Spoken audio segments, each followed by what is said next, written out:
মা, ও মা, কি হলো বল।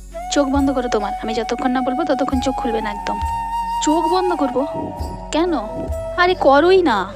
উফ, আচ্ছা করছি। হাতটা সামনের দিকে বাড়াও।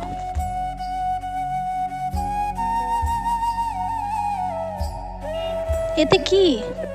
এবার চোখ খোলো। এতে কি আছে? খুলে দেখো কি আছে। শাড়ি? এটা তুই কোথায় পেলি? কোথায় পেলি মানে? দোকান থেকে এনেছি। টাকা কোথায় ছিল তোর? তুমি যে আমাকে টিফিন খেতে টাকা দিতে, ওগুলো গুছিয়ে এনেছি। তুই নিজে না খেয়ে আমার জন্য শাড়ি এনেছিস? হ্যাঁ, তুমি যে নিজে না খেয়ে আমাকে খাওয়াও। আমি না হয় এইটুকু করলাম। তোমার পছন্দ হয়েছে তোমার শাড়িটা? খুব ভালো হয়েছে রে মা, খুব সুন্দর হয়েছে।